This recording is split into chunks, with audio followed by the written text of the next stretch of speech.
Carta de Judas, capítulo, só tem um capítulo, né? Capítulo 1. Vamos ler o verso 4 apenas, embora não estamos falando disto, né? Do texto em si.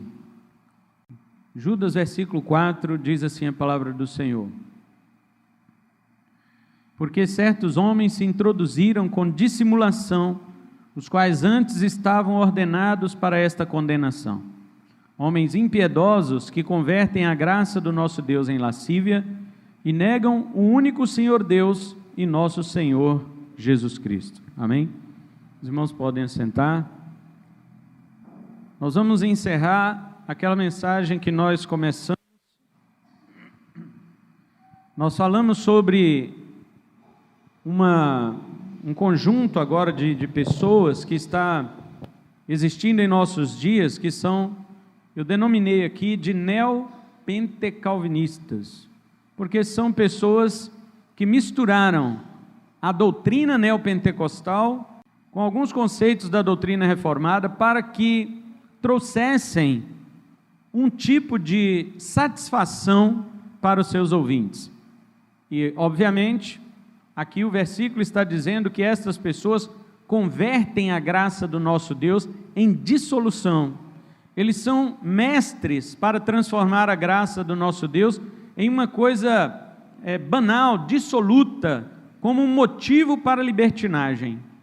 Então, o que nós vimos naquela semana, naquele domingo, foi que estes pregadores, que eu assim denominei, embora algumas pessoas já estejam falando sobre este assunto, eu denominei como neopentecalvinistas por causa da sua maneira banal, barata de falar sobre a graça de Deus. E é exatamente o que já acontecia no primeiro século. Você observa que o apóstolo Paulo, quando ele termina de escrever o capítulo 5 de Romanos, ele diz assim, que onde abundou o pecado, superabundou a graça. Mas ele prevê que alguns crentes iam tomar isso como proveito e iam dizer assim, tudo bem, já que a graça ela é muito maior onde o pecado já é grande, então vamos pecar mais, para que a graça seja maior ainda. Então Paulo começa o capítulo 6 de Romanos destruindo este argumento. Ele diz, ora, que diremos? Permaneceremos no pecado para que a graça seja mais abundante? E ele diz, de modo nenhum. Nós que estamos mortos para o pecado, como viveremos ainda nele? Paulo está colocando de uma maneira muito simples a contradição de um crente que diz que está morto para o pecado, mas vive nele. Isso é contraditório, porque uma vez que eu estou morto para o pecado, eu estou vivo para com Deus. A natureza cristã que Deus fez nascer em mim, ela deve ansiar, desejar as coisas de Deus. Paulo diz em outra carta, se já ressuscitastes com Cristo, buscai as coisas que são de cima, onde Cristo está sentado à direita de Deus. Pensai nas coisas que são do alto e não nas que são aqui da terra. Então o apóstolo ele já destrói este argumento. Por quê? Se eu vivo no pecado, então ainda estou morto para Deus. Então não posso dizer que a graça vai ser mais abundante. Não posso. A graça só é mais abundante aonde um pecador se arrependeu dos seus pecados. Aonde ele ainda vive em seus pecados, ele acumula, diz a Bíblia, sobre si a ira de Deus, o juízo de Deus, ele acumula. Então esses pregadores da atualidade, eles estão, foi o que nós vimos naquela semana, eles estão dizendo que se você já está justificado, então tudo bem, já acabou. Mas a doutrina da justificação não é o fim, ela é só o começo. A doutrina da justificação é só o começo da vida cristã. Ali não acabou, ali começou. E eles negam a doutrina da santificação. Porque na realidade, para você provar para você mesmo que você é justificado por Cristo, você precisa viver uma vida separada do mundo e separada para Deus. São os dois aspectos da santificação. Então isso ficou bem claro naquele domingo, estou apenas dando um resumo para nós relembrarmos onde nós paramos. E hoje eu vou encerrar falando que há algo mais que esse pessoal faz. Esse pessoal da graça barata, eles barateiam tanto a graça de Deus, eles banalizam tanto a graça de Deus, que eles abolem, eles destroem doutrinas eclesiásticas. Vejamos, muitos neopentecalvinistas já aboliram o exercício dos sacramentos em suas igrejas, o batismo e a ceia do Senhor. Na história da Reforma Protestante, um dos 3 sinais de uma igreja verdadeira é a ministração dos sacramentos. Os reformadores colocaram como distinção de uma igreja verdadeira 3 coisas: a ministração dos sacramentos, a pregação da palavra e o exercício da disciplina eclesiástica. Essas 3 coisas mostram uma igreja verdadeira segundo a Reforma Protestante. Mas vamos dizer assim, os neocalvinistas, esses que estão banalizando a graça de Deus, eles já destruíram os sacramentos.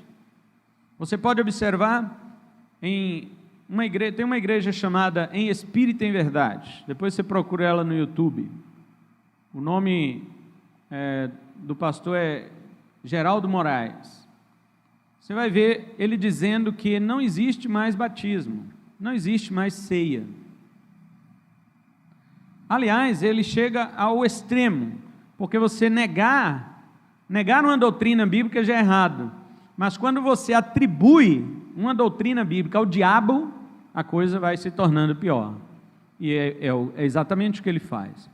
Ele diz que quem toma ceia está blasfemando de Jesus. Quem toma ceia está dizendo que Jesus está morto, que ele não ressuscitou. Então, eu já disse para os irmãos, quem são os grandes propulsores dessa falsa doutrina aqui. Tem um homem chamado Miguel Ângelo, um apóstolo, lá no Rio de Janeiro. O nome dele é Miguel Ângelo, e esses homens aí são quase todos discípulos dele, aonde dá uma expressão muito grande para a graça de Deus, retirando os seus resultados na vida de um crente. Então, quando você encontra uma pessoa que diz assim: agora eu descobri o que é o Evangelho, aí você: é mesmo? Comece a perguntar para ela, pergunte para ela assim: o que você descobriu que você não sabia? Aí a pessoa vai dizer assim: não, religião, Jesus não veio aqui para colocar uma religião. Quando uma pessoa começa a falar mal do que é religião, pode saber que ela não sabe o que ela está falando. Ela não sabe. Porque há uma diferença entre religião e religiosidade. Há uma enorme diferença entre essas duas coisas, e essas pessoas não sabem fazer essa diferença. Elas dizem que, por exemplo, religião é você estar num templo de quatro paredes, religião é você tomar ceia, religião é a igreja dizer isso pode, isso aqui não pode. Aí eles falam: isso não existe no Evangelho. Quando você ouve uma pessoa falar isso, comece a desconfiar, porque ela não sabe do que está falando. Quando as pessoas, elas dizem assim: o Evangelho é liberdade, o Evangelho é graça, não tem o que fazer e o que não fazer, o que fazer e o que não fazer é religião. Quando elas dizem isso, pode saber que ela não sabe de nada, ela não sabe o que está falando. Ela entrou nessa doutrina da graça barata. Leia as cartas de Paulo e você vai ver um tanto de coisa que você tem que fazer. Não andeis mais como os gentios nas concupiscências dos seus pensamentos, não é? O apóstolo Paulo, Romanos 12, a partir do verso 9: amai com amor não fingido, alegrai com os que se alegram, chorai com os que choram, não sejam frios na fé, vamos, em outras palavras ele diz lá, mas sejam fervorosos no espírito. Tem um tanto de coisa que a Bíblia diz que você tem que fazer, e outra que você não tem que fazer. Como é que a pessoa agora vem dizer que no cristianismo não tem o que fazer e o que não fazer? Que isso é religião? Realmente ela não sabe o que está falando. Porque a justificação que eles tanto exaltam é uma coisa que Deus fez por nós, e Ele fez de fora para dentro, não tem nada a ver comigo. A justificação não tem a ver comigo, ela tem a ver com Deus lá no seu tribunal, e o seu Filho Jesus Cristo, que morreu em nosso lugar. Você crê de fato no Filho de Deus? Você entregou sua vida a Cristo como prova da sua confiança nele? Então, o Pai, Ele dá mesmo um documento, um alvará para você, escrito assim, justificado. Mas isto não quer dizer que você é justo. Isso quer dizer que você foi considerado justo por Deus. A justificação não te torna justo, ela só te declara justo. Você continua pecando. Mesmo com a declaração de justo, nós ainda continuamos pecando. Veja que a justificação não é algo que acontece dentro de nós, não é. Ela acontece no tribunal de Deus, e é uma declaração que Deus faz, porque cremos no nome do seu Filho Jesus. Então Deus bate o carimbo, coloca lá perdoado e escrito justo, assinado Deus, acabou. Por isso que o texto lido no início hoje, Paulo pergunta aos romanos assim: quem intentará acusação contra os eleitos de Deus? Se a justificação nos tornasse justo, quem ia nos acusar, irmão? Ninguém mesmo. Porque eles iam olhar para nós e falar: olha só, esse cara era tudo aquilo, agora é transformado, não peca mais. Quem é que ia acusar? Ninguém. Agora, por que o mundo nos acusa? Por que muitos irmãos da igreja nos acusam? Por que nós mesmos nos acusamos? Por que o diabo continua acusando na nossa consciência? Porque nós ainda pecamos. Então esta é uma prova de que a justificação opera de fora para dentro. Agora, a santificação opera de dentro para fora. A santificação é o Espírito de Deus habitando em nós e nos fazendo vencer o pecado dia a dia. Quando uma pessoa tenta nos acusar, o próprio diabo tenta nos acusar, por que isso não vale nada diante de Deus? Porque Deus já deu o carimbo dele. Deus poderia, vamos dizer assim, concordar com a acusação e dizer: não, realmente essa pessoa peca. Mas Deus diz: não, eu já disse que Ele é justo, eu já declarei que Ele é justo. E se alguém disser assim: mas por que ele peca ainda? Então, aí está a resposta: na santificação. O meu Espírito habita nele e o transforma de glória em glória, para que ele seja renovado à imagem do meu Filho. Isto é a santificação. Essas pessoas destroem com isto. E então eles, mais do que isso, destroem com doutrinas eclesiásticas. Já aboliram o batismo e a ceia. Não se toma mais ceias nessas igrejas. Muitos deles já não executam mais a disciplina eclesiástica. Veja, eles já tiraram a questão da disciplina eclesiástica, tiraram a ministração dos sacramentos. Das três coisas que colocam uma igreja como verdadeira: ministração do sacramento, exercício da disciplina eclesiástica e pregação da palavra, eles já tiraram os três, porque pregar a palavra já não prega mesmo. Então, o que restava para que eles parecessem com a igreja verdadeira era continuar ministrando o sacramento. Tiraram. Era exercer a disciplina eclesiástica. Não existe. Por quê? Eles usam aquele termo da reforma também, que é sacerdócio universal, que Lutero disse que todos os crentes são sacerdotes. E isso é verdade. O apóstolo Pedro diz isso em sua carta, 1 Pedro 2, verso 9, ele diz que vós sois geração eleita, nação santa e sacerdócio real. Todo crente é um sacerdote. Agora, isso significa que nós não temos autoridade eclesiástica sobre nós? Veja, dizer um pouco da verdade não significa que o resto que vem atrás seja verdade. Eu enviei um devocional para os irmãos que o título era assim: nem todo que combate o erro está certo. Porque nós muitas vezes nos impressionamos com aqueles que combatem. Por exemplo, os neocalvinistas, eles combatem os neopentecostais. Eles falam que os neopentecostais estão errados na sua doutrina da prosperidade, de querer dinheiro e disso, daquilo, já não tem mais dízimo também na igreja deles por causa disso. Então estas pessoas, por exemplo, quando se pergunta sobre o dízimo, eles falam assim: onde é que tem o dízimo no Novo Testamento? Tudo bem, Jesus Cristo falou ratificando sobre o dízimo em Mateus 23, 23. Não vou entrar em intensos detalhes aqui, porque nossa pregação passa disto. Mas Jesus falou sobre o dízimo em Mateus 23, 23. Sabe o que os neocalvinistas respondem? Eles falam: mas aquilo lá ele falou para os fariseus. Agora leia Mateus 23, verso 1 para você ver.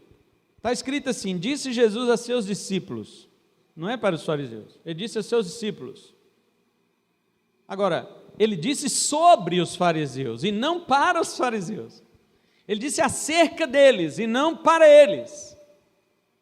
Agora vamos supor que Jesus tivesse falado Mateus 23 para os fariseus. Vamos supor que não é, né? Vamos dar uma colher de chá para eles. Supondo que Jesus tenha dito aquilo para os fariseus, então não serve para nós. Então vamos pegar Mateus 23 todo, e também não serve para nós. A minha pergunta é: por que só o verso 23 não serve para nós? Se Jesus falou Mateus 23 todo para os fariseus, então nada de Mateus 23 serve para nós, nada. No entanto, nós sabemos que muitas coisas que Jesus falou daqueles 8 ais, né? Tem ai de vós, escribas e fariseus, ai de vós, isto e aquilo. Então quer dizer, os fariseus e escribas se colocavam na porta do reino, não entravam e nem deixavam os outros entrarem. Então quer dizer que nós podemos fazer isto, já que é errado só para os fariseus. Os fariseus percorriam céu e mar para fazer um prosélito, e quando faziam, tornavam ele 2 vezes filho do inferno, pior do que eles mesmos. Então quer dizer, isso aí é só para os fariseus. Outras religiões podem fazer prosélito, que não tem problema. Os fariseus perseguiam aqueles que pregavam a verdade, então nós podemos perseguir, já que aquilo lá é só os fariseus que não podem fazer. Na cadeira de Moisés estão os escribas e fariseus, está errado? Então vamos nós sentar na cadeira de Moisés, porque nós podemos. Só é errado para eles. Está vendo como tudo ruim por terra, tudo cai por terra, estes argumentos, isto aqui era para os fariseus. Não. Jesus Cristo inclusive disse em Mateus 5, verso 20 o seguinte: se a vossa justiça, meus discípulos, se a vossa justiça não exceder em muito a dos escribas e fariseus, de modo algum entrareis no reino dos céus. Se Jesus mandou que os fariseus dessem dízimo, imagina nós. Imagina o que nós temos que dar. E eles davam, hein? Eles davam porque lá está escrito que eles tiravam o dízimo até do cominho, até do coentro. Os caras, como é que tira 10% de um coentro? Os caras tiravam. Eles eram fiéis, mas olha bem o que Jesus diz: vocês esquecem os princípios mais importantes da lei. Então os neocalvinistas dizem, isso é coisa da lei. Tá, mas Jesus diz que eles também esquecem o mais importante da lei, que é juízo, misericórdia e a fé. Então juízo, misericórdia e a fé também é da lei? Porque Jesus falou que é. Então não vamos praticar justiça, misericórdia e fé, porque é da lei. E Jesus falou que é a coisa mais importante da lei. Não vamos fazer então? Veja como os argumentos são fracos quando a pessoa ama o dinheiro. Eu nunca vi dizer que alguém que é contra o dízimo, ele dê mais para o reino de Deus do que 10%. Nunca vi dizer.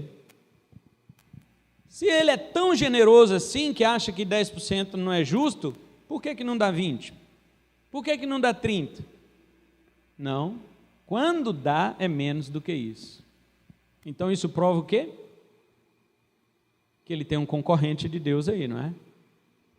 E Jesus diz, vocês deviam fazer estas coisas, que é a justiça, a misericórdia e a fé, sem esquecer daquelas, que é o dízimo.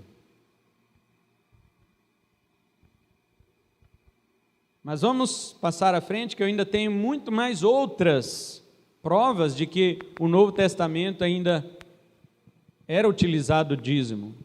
Aí a pessoa fala, me mostra num texto em Atos, da igreja primitiva, que eles davam dízimo. A minha resposta é uma pergunta. Eu pergunto assim, você vai requerer 10% de quem dá 100%? Porque no Novo Testamento eles não davam 10%, eles davam 100%. Tudo que eles recebiam, eles chegavam e colocavam aos pés dos apóstolos para que repartissem entre a igreja, para que todos tivessem igualmente em comum. Eu vou cobrar 10% de quem dá 100%?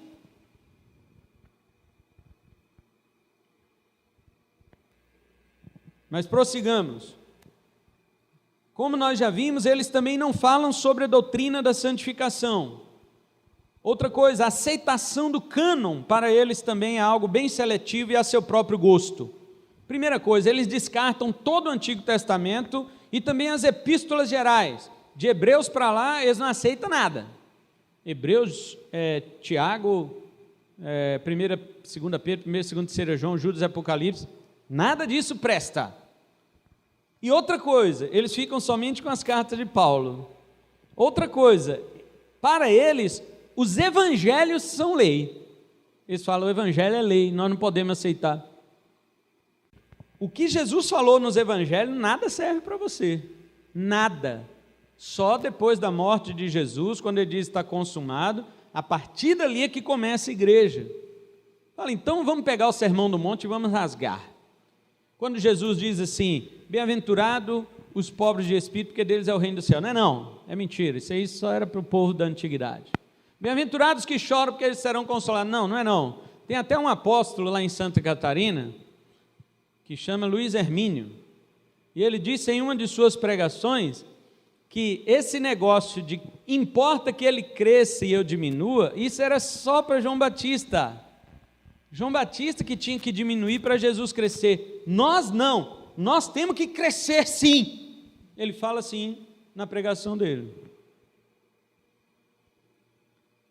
E eu recebi um vídeo, eu tive que olhar aquilo, mas me deu náusea.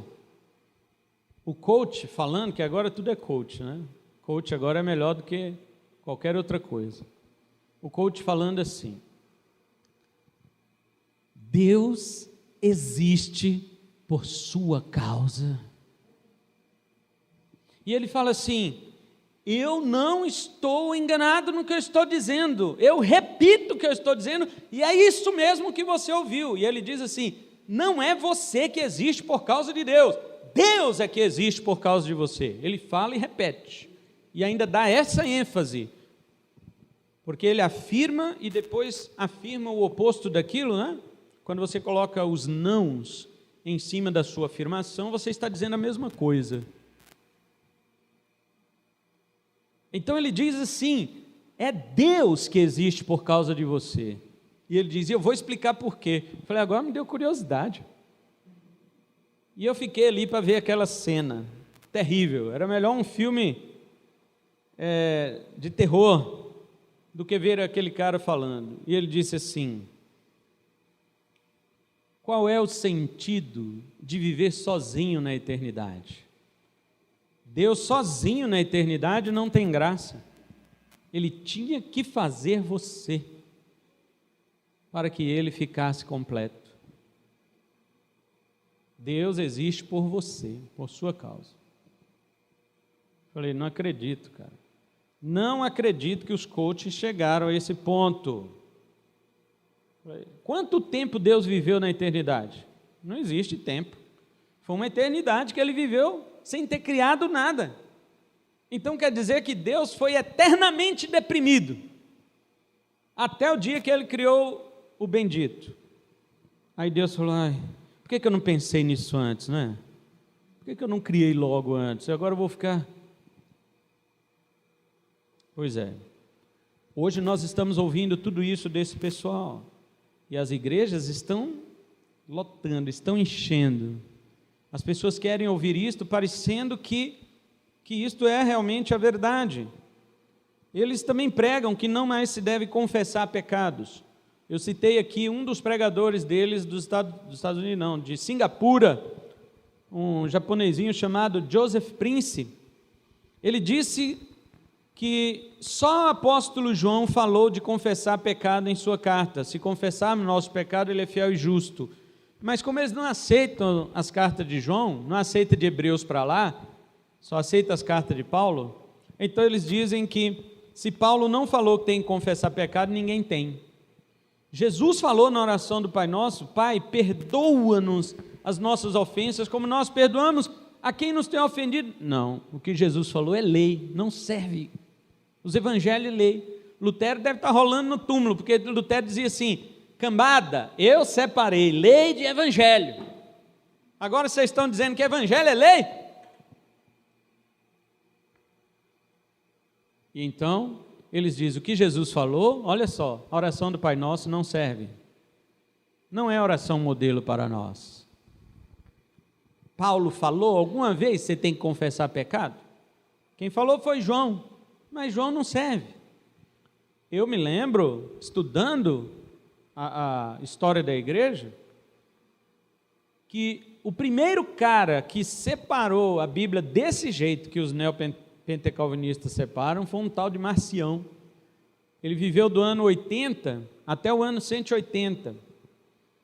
Ele foi contemporâneo do apóstolo João, embora João pessoalmente não o conheceu. Mas a heresia do gnosticismo naquela época já estava combatendo a igreja. O apóstolo João conheceu um gnóstico chamado Cerinto. E aonde Cerinto entrava, João saía, se ele tivesse. Conta-se a história, né, de que o apóstolo João estava na casa de banho, né, naquelas piscinas termais, e quando Cerinto entrou naquele lugar, o apóstolo João saiu. Perguntaram para ele por que ele estava fazendo isso, por que você está indo embora? Ele disse, eu não me misturo com hereges, não me misturo com hereges.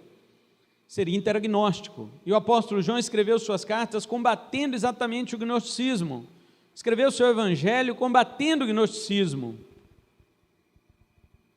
E teve depois de Cerinto um gnóstico chamado Marcião, que ele fez exatamente isso com a Bíblia. Ele disse, olha, Antigo Testamento não serve para nada, joga tudo fora, de Gênesis a Malaquias joga tudo fora. Mateus, Marcos, João não presta para nada, fica com Lucas, um pouquinho de Lucas. Paulo, você pode ficar com as cartas dele, mas as cartas dos outros, joga tudo fora. Esse homem, ele causou um impacto na igreja daquela época, que os bispos da igreja tiveram que se reunir às pressas para reconhecer a autoridade dos livros da Bíblia e formar então o cânon daquilo que os crentes acreditam ser a Escritura inspirada. Irmãos, se a igreja não tomasse aquela providência, hoje você teria em sua Bíblia só as cartas de Paulo. Você não teria os evangelhos de nosso Senhor Jesus, você não teria as cartas gerais e assim por diante. Pois então, sendo como eles não consideram as cartas de João como canônicas para a igreja, então eles também aboliram a prática da confissão de pecados, que as igrejas reformadas colocam inclusive como parte da liturgia. Há cultos em que nós separamos um momento para oração e confessar os pecados. Os irmãos lembram que nós fazemos isto aqui, mas eles dizem que não. Então não é de admirar. Por que esse povo banaliza a graça de Deus? Por que será? Por que será que a graça fica tão barata? Porque se nem pecado você precisa confessar, então, realmente, viver no pecado, para eles que se dizem já justificados, não faz a menor diferença. Agora eu quero dar um alerta para a igreja. Em primeiro lugar, desconfie de tudo o que é novo. Amém, irmãos? Primeira coisa, desconfie de tudo que é novo. Ensinos podem ser novos para você, mas se for novo para todo mundo, suspeite e estude, pergunte ao seu pastor, seu amigo teólogo, enfim, informe-se a respeito. tudo que vier como uma doutrina nova, mas que é nova para todo mundo, desconfie. Se for nova só para você, agradeça. Fala, estou aprendendo uma coisa nova agora que eu não sabia. Mas todo mundo já sabia. Eu mesmo achei um dia que eu descobri uma coisa nova na Bíblia, né? Eu fiz uma comparação dos 4 selos, os 4 cavaleiros do Apocalipse, com os 4 sinais que Jesus deu no sermão profético dele, né? Mateus 24. Aí eu falei, rapaz, combina certinho. Falei, ninguém nunca soube disso. É porque eu descobri, né, sozinho, então eu falei, isso aqui eu que descobri. Quando eu fui na internet, todo mundo sabia. Todo mundo já tinha falado daquilo.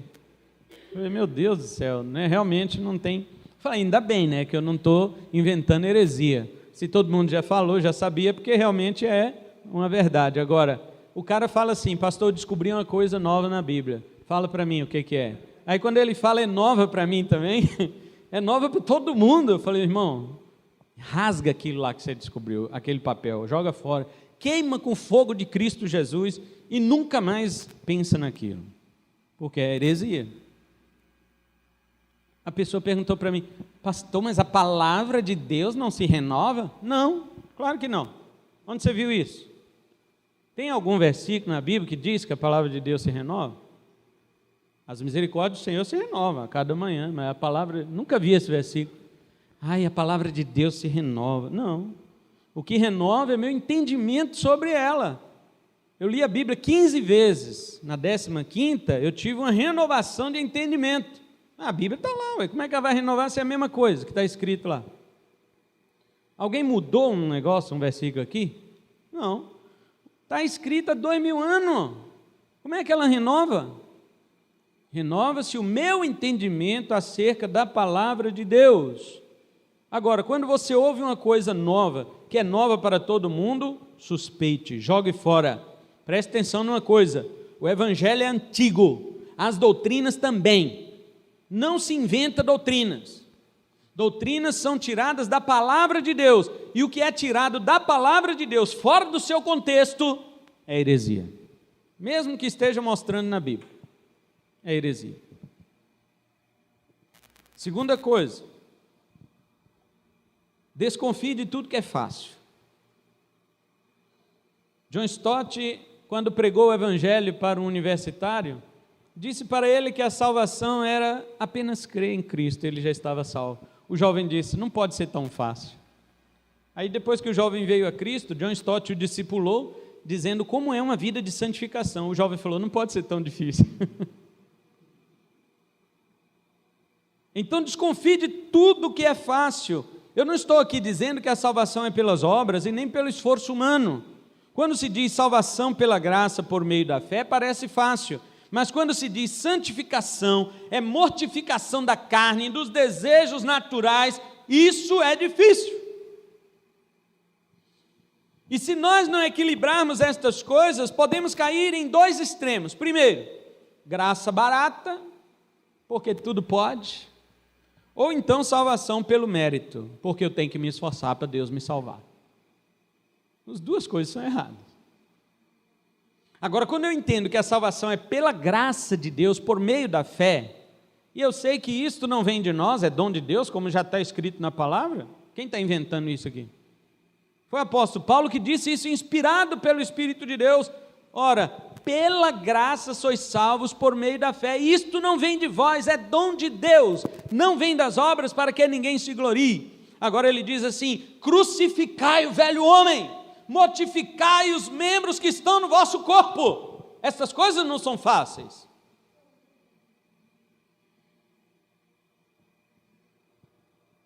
Outra coisa, desconfie de tudo que a multidão em peso aceita.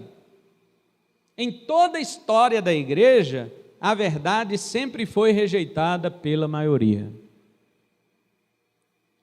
Surgiu uma novidade, o povo evangélico em peso aceitou, desconfia. Quando começou o tal do encontro, o G12, esses negócios nas igrejas, mas virou uma avalanche. Até um pastor que era muito amigo meu, tão amigo que eu dava aula de instrumentos na igreja dele. para os jovens da igreja dele. E um dia ele chegou na aula que eu estava dando ali para uma jovem e ele falou assim: pastor, você já fez o encontro? Aí eu falei assim: vários, né? Já fiz, a nossa igreja tem encontro todo ano, encontro na época de carnaval, a gente sai para fazer os encontros. Não. Estou falando do encontro, o encontro. Aí aquilo já me cheirou ocultismo. Aí eu disse para ele assim: mas o que é que tem lá? Não posso falar, é tremendo. Eu falei: é ocultismo mesmo. Agora eu tenho certeza. Você não pode falar, por quê? Não, nós fazemos um pacto que não pode falar. Você tem que ir para você saber. Eu falei: está repreendido. Está repreendido, isso é ocultismo. Então, quando eu cheguei em casa, eu conversei com o nosso pastor. Falei: olha, me perguntaram isso e isso, e falou que o negócio é tremendo, mas não pode falar o que é. E aí ele falou assim: meu Deus, isso parece ocultismo, né? Falei: vamos tomar cuidado. Irmãos, em menos de uma semana, Belo Horizonte inteira estava contaminada com isso. Quase todas as igrejas. Até as igrejas que à época rejeitaram isso, posteriormente se curvaram a isto, porque viram os resultados de um monte de gente e um monte de dinheiro entrando. Eles falavam: vão ter que fazer. A Assembleia de Deus foi uma delas, que no início não queria e depois se curvou, depois aceitou. E futuramente quais foram os resultados? Os irmãos sabem: divisão nas igrejas, pessoas completamente desestruturadas, pessoas decepcionadas, pessoas que disseram, pastores que disseram: nunca mais eu vou exercer o pastorado, nunca mais vou pegar em um cajado espiritual para cuidar de igreja nenhuma. Voltaram para seus trabalhos seculares e nunca mais quiseram saber de igreja. Destruição de muita gente. Aí vieram e falam assim para nós: mas você está esquecendo dos frutos. Que frutos? Que frutos? Ai, quantas almas que vieram, eu quero saber quantas permaneceram. Porque Jesus falou que quando a pessoa recebe o evangelho com alegria, esta pessoa não tem raiz em si mesma. Quando vem as provações, logo ela se escandaliza e tropeça e não permanece. O nosso Senhor é contra as pessoas receberem o seu evangelho com emocionalismo.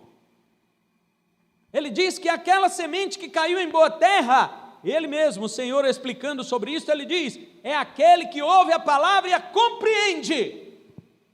Compreende, é questão de razão, não é de emoção. E Jesus fala uma coisa para o seu seguidor em Lucas 14, ele diz assim: olha, todo aquele que quer vir após mim tem que calcular o custo do seu discipulado. É como um homem que começa a construir uma torre e ele não tem com que terminar. Todos que passam na rua zombam dele e falam lá: começou a construir e não deu conta de terminar. Ou qual é o rei que vai para a guerra com 10.000 soldados, sabendo que o rei vem de lá com 20.000? Ele tem que saber se os soldados dele, cada um dá conta de 2. Você dá conta de 2? Dou. Senão ele vai levantar a bandeirinha branca e falar assim: vamos parar essa guerra aqui, porque nós não vamos vencer. Aí Jesus diz: assim é todo aquele que quer ser meu discípulo. Você quer ser o discípulo de Jesus? Saiba quanto custa o discipulado. Existem cálculos a serem feitos. Não é assim, vamos na empolgação: agora Vilhena é do Senhor Jesus, Brasil é do Senhor, aí vai todo mundo na pilha, na onda. Não é assim não.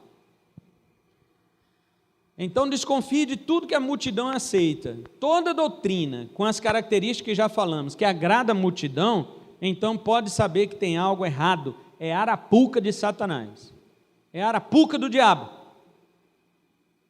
Outra coisa, desconfie de tudo que é incômodo. Como assim? Olha, deixa eu dizer uma coisa, irmãos. Você é novo nascido, amém? Não, né? Você é novo nascido, amém? Depois eu explico o que significa amém para os irmãos. Agora não dá tempo, não.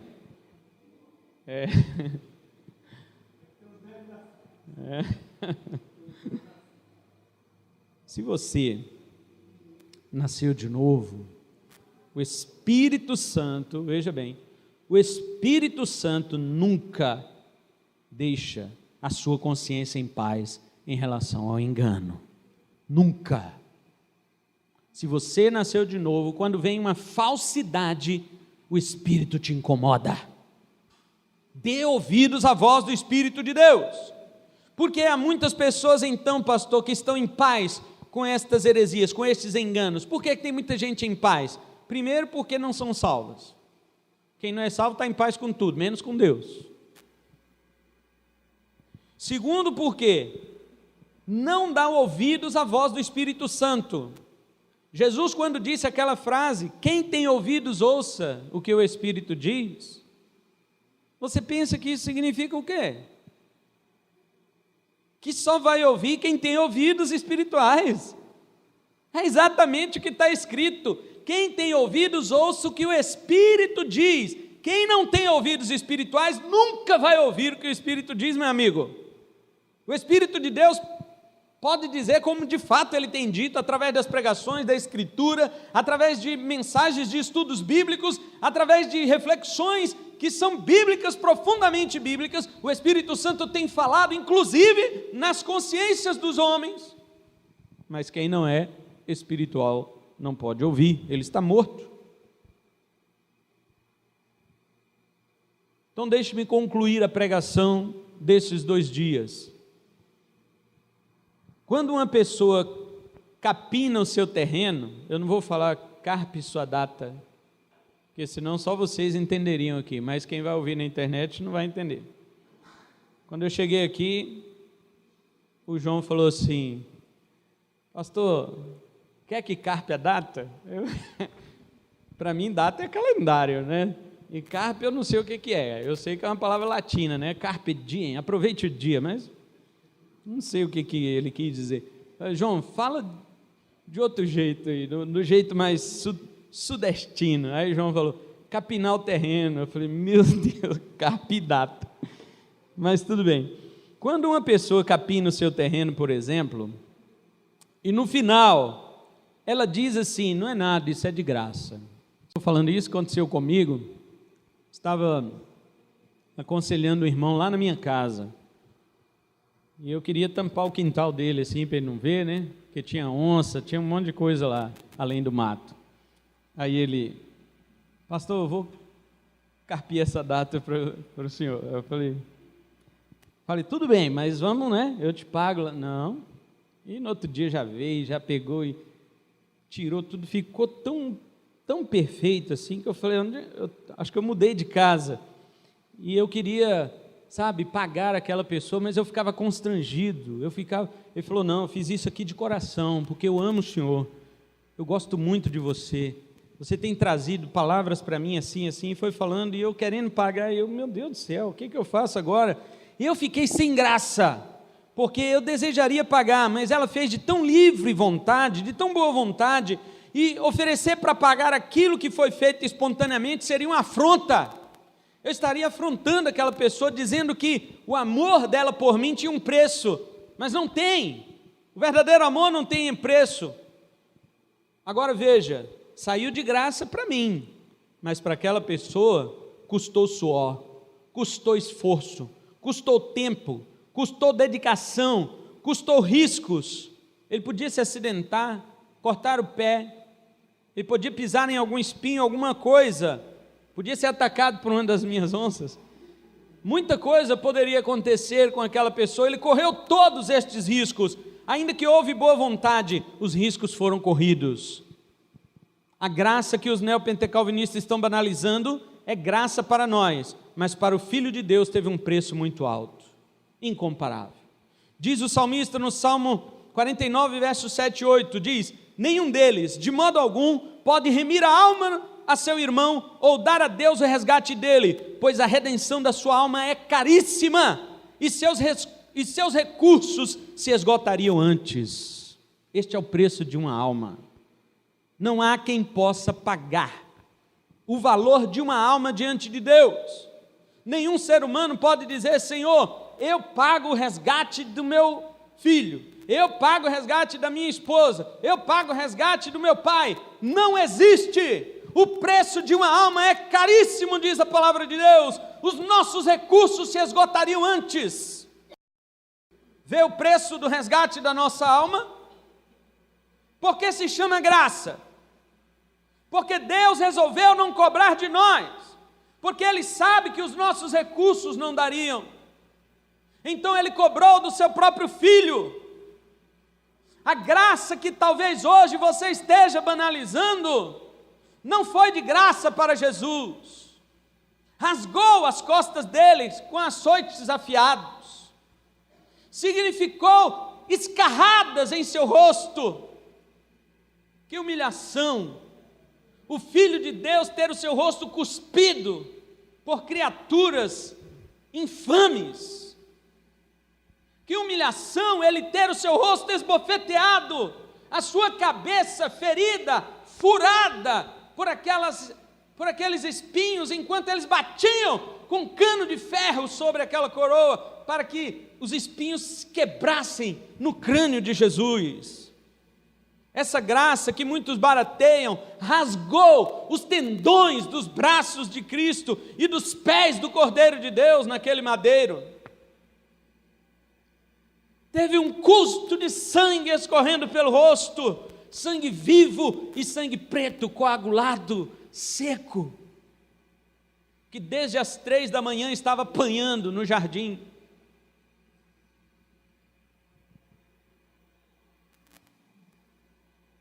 Custou cãibras pelo corpo do nosso Senhor, sede na hora da morte, escárnio dos vilipendiadores dele, nudez exposta.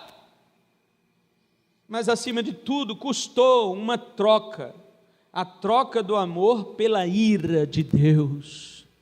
Cristo abrir mão do amor de Deus e dizer: pode derramar sim sobre mim a ira do Senhor, para que eles que eu estou pagando não provem a tua ira.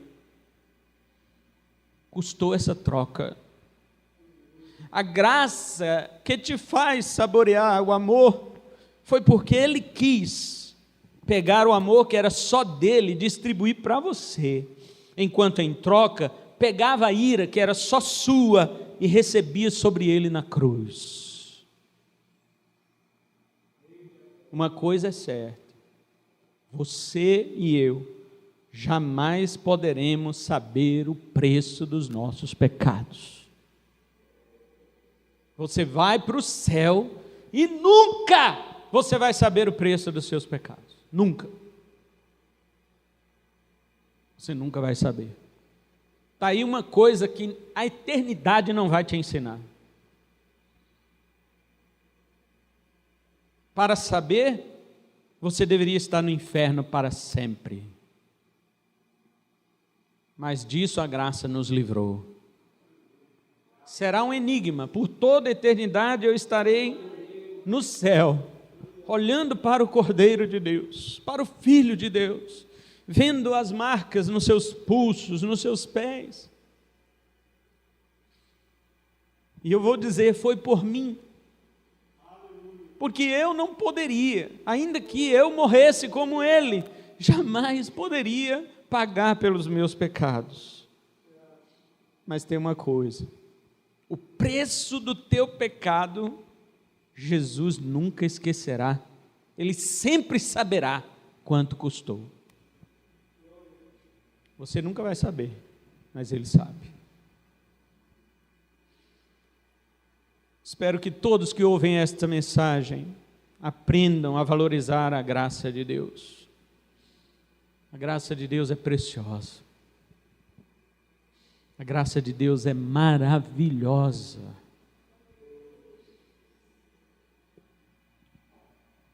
Quero convidar a Fran para a gente cantar um hino sobre a graça de Deus.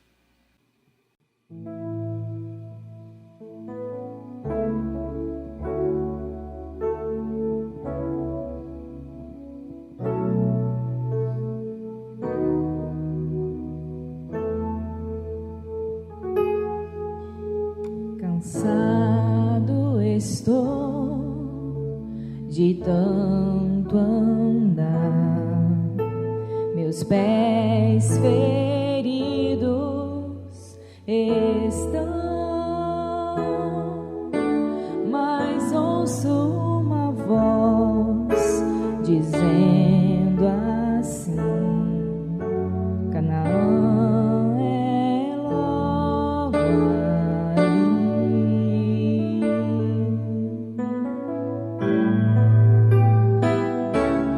Guia-me sempre, meu Senhor, guia meus passos, Salvador. Tu me compraste sobre a cruz, guia-me em tudo, meu Jesus.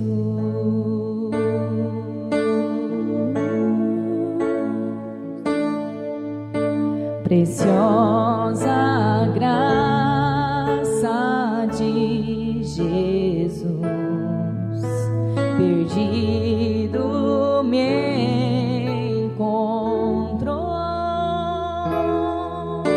estando cego me fez ver, da morte me livrou. Guia-me sempre, meu Senhor, guia meus passos, Salvador. Tu me compraste sobre a cruz, guia-me em tudo, meu Jesus. Tu me compraste sobre a cruz, guia-me em tudo, meu Jesus.